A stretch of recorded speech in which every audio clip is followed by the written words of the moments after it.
Hey guys, I'm gonna be doing a garlic and herb pork chop. I'm also gonna toss in some canned veggies at the very end.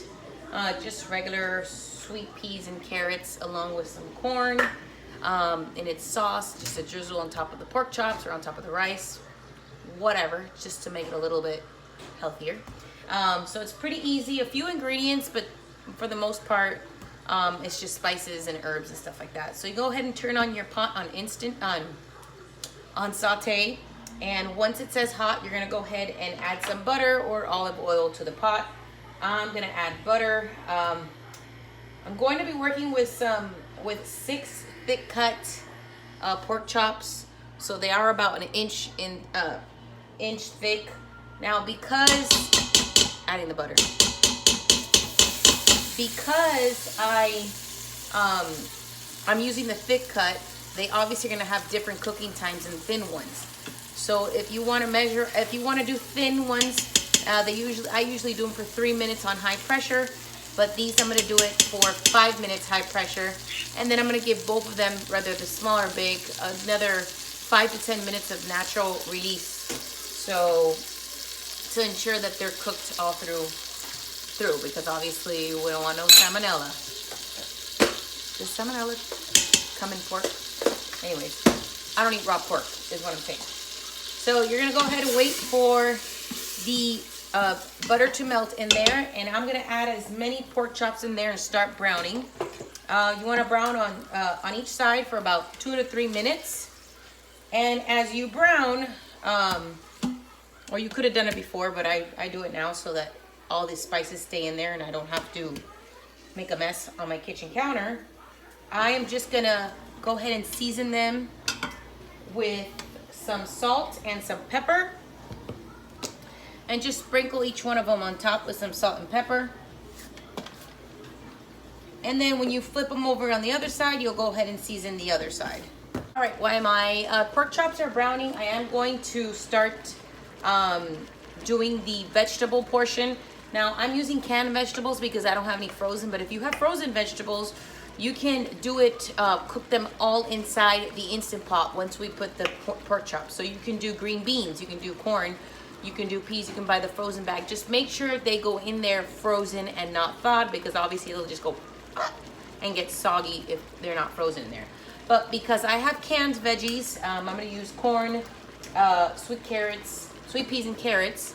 I'm just gonna drain the cans, drain the water, put it in a bowl, and then I'm gonna tell you what to mix as far as the herbs, because we're not gonna use the herbs right now on the pork chops.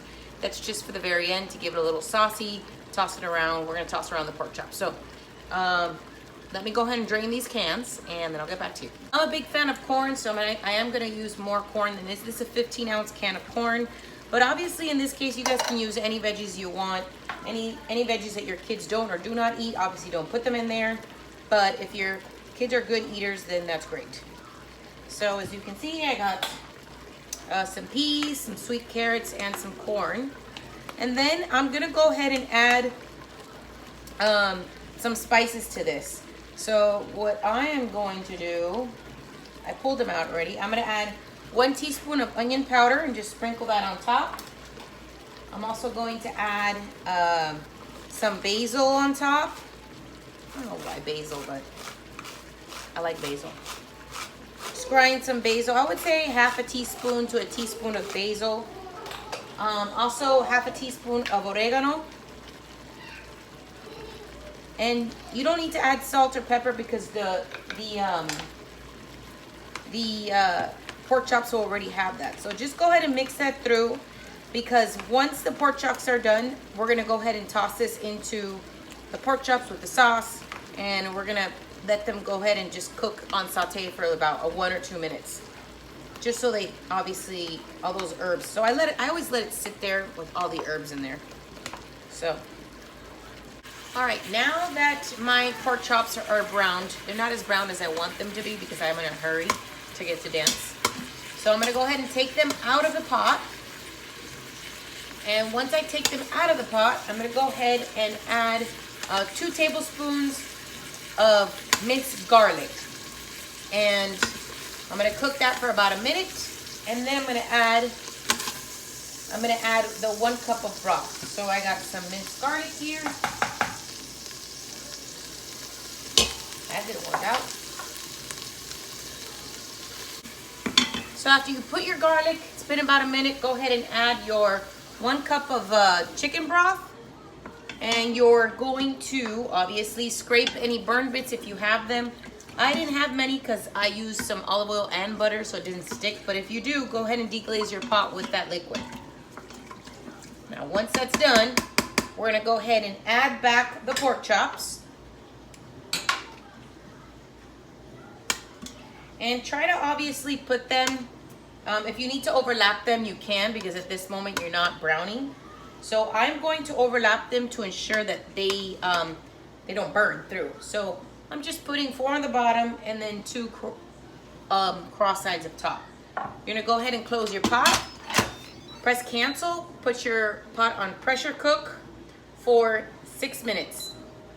Make sure you put your vent to seal. Go ahead and let that beep. And once it beeps, you're gonna naturally release for 5 to 10 minutes. You go ahead and let out the air after that, and you're gonna toss in your vegetables. And once you toss in your vegetables, you're gonna put it on saute for a little bit. So we'll see what that looks like in a little bit. My Instant Pot beep, I went ahead and I let all the pressure. It's been sitting now for 12 minutes. So when you open it, you always wanna ensure that the pork chops are cooked. So I always like to take a little knife, stab it. I mean, I've never actually had one raw, but I always like to double check. They do get a little bit smaller, but see how they're in their broth? We're gonna go ahead and put the Instant Pot on saute mode. And we're gonna add the veggies and the broth all together, and then you have kind of like a vegetable sauce to throw on top of your rice or on top of the pork chops, however you decide. So I'm just putting the vegetable mix that we did earlier with all the herbs.